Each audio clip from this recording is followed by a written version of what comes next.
Joining me now is Alabama Senator Tommy Tuberville. Senator, welcome back to the show. You know what? These Trump accounts are so good. We're going to talk to Jason Smith about it in a little while. But here's the point.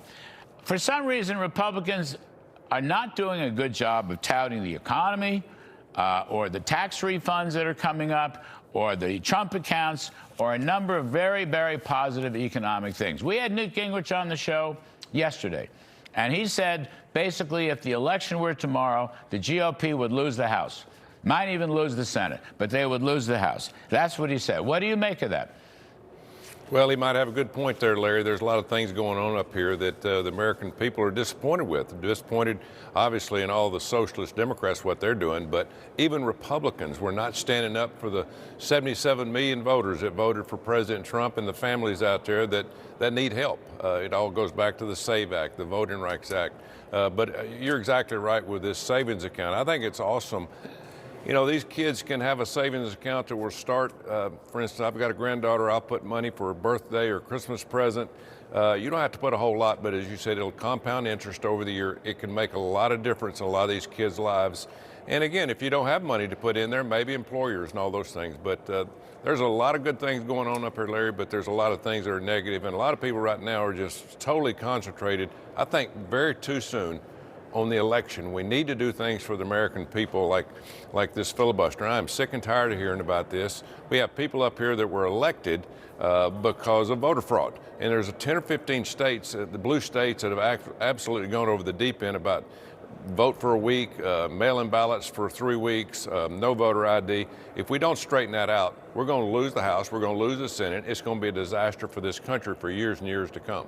Well, you're talking about the SAVE Act, I think. And the SAVE Act says you have to prove that you're a U.S. citizen. I mean, essentially a voter ID act, as I understand it. So what's going to happen to the SAVE Act? And is there going to be a vote on the SAVE Act? Well, it's passed the House. It passed last year, I think, and it's in our hands as we speak, but somebody will try to get their hands on it and try to manipulate things in it. But at the end of the day, as you just said, you have to be a United States citizen to vote in this country. That is the number one thing. And then, of course, President Trump wants same-day voting, mail ballots, get rid of these voting machines. There's a half a dozen people, whether it's the House or Senate, Larry, that are up here as we speak, that did not get elected. It was all bogus because we've seen the evidence. And if we don't straighten that out, you're going to see a lot more of it this fall. And it's just going to get worse and worse with the American people saying, listen, we got all y'all up there and you don't do anything to straighten it out. We want closed borders and we want fair elections. Those two things they are demanding. And as Republicans, we had better to listen to them and do that, or we're going to lose next fall. A lot of states, you know, don't even have an ID picture. And by the way, I vote in the state of Connecticut. You don't need an ID. You don't need a picture. You could show them a credit card, Senator. Anybody can get a credit card, any kind of credit card. You could show them a debit card, and that's sufficient. Many states let driver's licenses. Well, anybody can get a driver's license. Some states are allowing illegals to get driver's licenses for commercial purposes. So the SAVE Act would eliminate that stuff. It's very important, but you got to make the case. I don't hear many people making the case. And let me raise another point on the DHS. Okay, on the Homeland Security. Okay.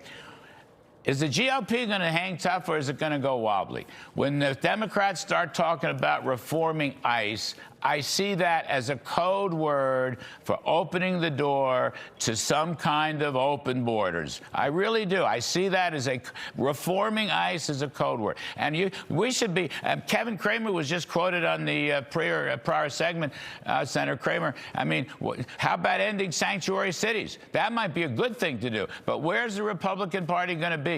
February 13th is the next deadline. You're all going to go wobbly or not? Well, the American people are going to be watching because it's a short period of time. You know, most people up, you know, the voters across the country, they have a job. They can't watch what's going on. But now they know it's a 2 weeks span between now and whether we do anything with DHS. All hell is going to break loose up here. I'm telling you, a group of us in the Republican side are not going to allow the Democrats to get their way here. We have the majority in the House, in the Senate, and the White House. Let's take advantage of it now. Let's get something done. If we have to bust a filibuster The hell with them. Let's get something done for the American people. I'm tired of hearing people say, well, it's a tradition in the Senate. Larry, we don't work for tradition or the Senate. We work for the American people, and it's time to get something done. Well, the president himself has said, let's end the filibuster, because he says, if we don't do it, Democrats will do it. And, of course, if you lose the House, the first thing they're going to do is try to impeach Trump. You know that. I mean, that's sort of the unseen, that's the invisible hand of this whole thing.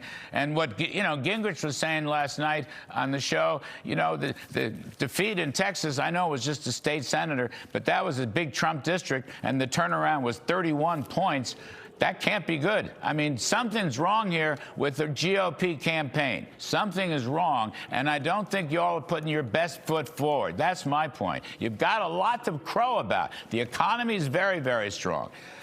Incomes are rising. Inflation's come down. You've got these wonderful Trump savings accounts, things of that sort that would, take people out of poverty and put them into wealth. But you got to talk about it. It's got to be sold. It's got to be communicated. Somebody's got to call the plays and get the execution done. That's what drives me crazy. Yeah, and Larry, I will say this: if we don't find some way to pass the SAVE Act, the American people are going to hit the ceiling, and we might not get votes, and we might not get votes from the Republican side because they might not vote. They're sick of voting for something that's not going to happen.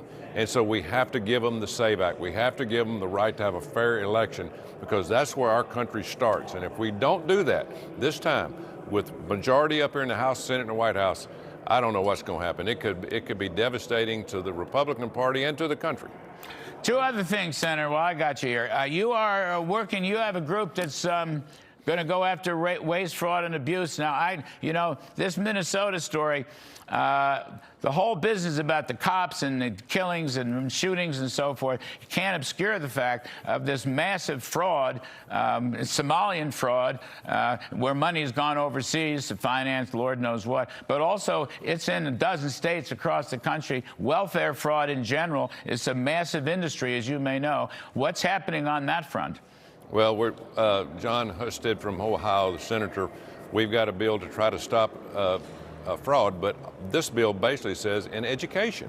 There is so much fraud all over, Larry. I bet we have $1 trillion a year out of the $5 trillion budget that we lose because of fraud.